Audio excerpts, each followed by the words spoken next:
Today I am going to read Strong Roots by APJ Abdul Kalam. So let's start. This is taken from Wings of Fire. I was born into a middle class Tamil family in the island town of Rameswaram in the erstwhile Madras state. আমি জন্মগ্রহণ করেছিলাম একটি মধ্যবিত্ত তামিল পরিবারে তখনকার মাদ্রাজ প্রদেশের অন্তর্গত দ্বীপ শহর রামেশ্বরমে। My father Jainul Abedin had neither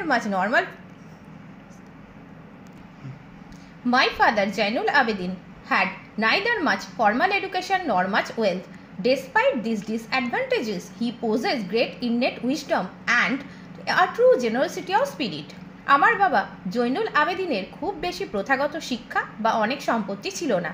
এসব অসুবিধা থাকা সত্ত্বেও তার ছিল অনেক সহজাত জ্ঞান এবং হৃদয়ের প্রকৃত উদারতা।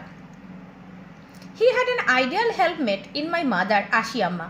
তিনি আমার মা আশি আম্মার মধ্যে একজন আদর্শ সহকারীকে খুঁজে পান।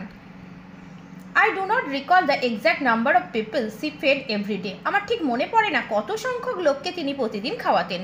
But I am quite certain that কিন্তু আমি একেবারে নিশ্চিত that therefore more far outsiders ate with us than all the members of our own family put together.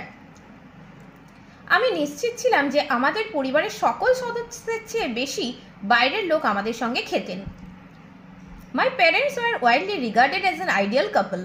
আমার বাবা মা আদর্শ দম্পতি হিসাবে গণ্য হতেন।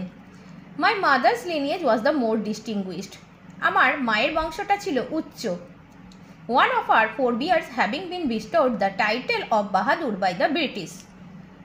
তার পূর্বপুরুষদের মধ্যে একজনকে ব্রিটিশরা বাহাদুর উপাধি দিয়েছিলেন। I was one of many children. আমি ছিলাম অনেক বাচ্চাদের মধ্যে একজন। A short boy with rather undistinguished look, born to tall and handsome parents. একটা ছোটখাটো সাদামাটা চেহারার ছেলে যে জন্মেছে লম্বা এবং সুদর্শন বাবা মায়ের কাছে। We lived in our ancestral house, which was built in the middle of the 19th century. আমরা বাস করতাম আমাদের পূর্বপুরুষের বাড়িতে যেটা বানানো হয়েছিল মিডল অফ দ্য 19th centuryতে 19 শতকের মধ্যভাগে। It was a large pucca house. বাড়িটা ছিল বড় পাকা বাড়ি, সুন্দর বড় পাকা বাড়ি, made of limestone and brick, চুনা পাথর এবং ইট দিয়ে তৈরি, on the mosque street in Rameswaram. রামেশ্বরমের মক স্ট্রিটে অবস্থিত। My austere father used to avoid all inessential comforts and luxuries. আমার আত্মসংযমী বাবা সব কিছু অপ্রয়োজনীয় বিশ্রাম এবং বিলাসিতাকে এড়িয়ে চলতেন। However, all necessities were provided for in terms of food, medicine or clothing.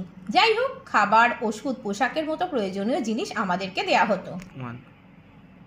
In fact, I would say mine was a very secure childhood, materially and emotionally. আসলে আমার শৈশব ছিল খুবই নিরাপদ বস্তুগত দিক থেকে এবং আবেগগত দিক থেকে।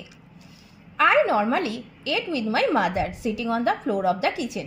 আমি সাধারণত মায়ের সঙ্গেই রান্নাঘরের মেঝেয় বসে খেতাম। She would place a banana leaf before me. তিনি আমার সামনে একটা কলা পাতা রাখতেন, on which she then ladled rice and aromatic sambar, a variety of sharp homemade pickle and a dollop of fresh coconut chutney. তিনি তার উপরে ঢেলে দিতেন হাতায় করে ভাত, সুগন্ধি সাম্বার, এক ধরনের ঝাঁঝালো বাড়িতে তৈরি আচার এবং কিছুটা টাটকা নারকেলের চাটনি।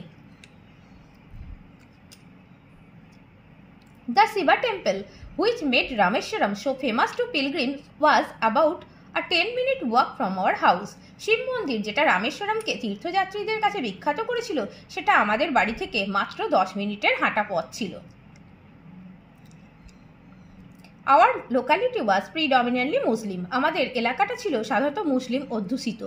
But there were quite a lot of Hindu families too. কিন্তু সেখানে প্রচুর হিন্দু পরিবারও ছিল, living amicably with their Muslim neighbors. মুসলমান প্রতিবেশীদের সঙ্গে তারা বন্ধুত্বপূর্ণভাবে বসবাস করত। Amicably means friendly. There was a old mosque in our locality where my father would take me for evening prayers. আমাদের এলাকায় একটা পুরানো মসজিদ ছিল যেখানে আমার বাবা আমাকে সন্ধ্যাকালীন প্রার্থনার জন্য নিয়ে যেতেন। I had not the faintest idea of the meaning of the Arabic prayers chanted. আমার আরবীয় ভাষায় যে সঙ্গীত সেখানে গাওয়া হচ্ছে তার পুরোপুরি মানে আমি বুঝতাম না। But I was totally convince that, কিন্তু আমি পুরোপুরি নিশ্চিত ছিলাম যে দে রিচ গড, যে সেগুলো ঈশ্বরের কাছে পৌঁছে যায়। When my father came out of the mosque after the prayers, people of different religions would be sitting outside waiting for him. প্রার্থনার পরে যখন আমার বাবা মসজিদ থেকে বেরিয়ে আসেন, তখন বিভিন্ন ধর্মের লোকেরা বাইরে বসে তার জন্য অপেক্ষা করত। Many of them offered bowls of water to my father. তাদের মধ্যে অনেকেই জলের বাটি আমার বাবার কাছে এগিয়ে দিতেন। Who would dip his fingertips in them and say a prayer.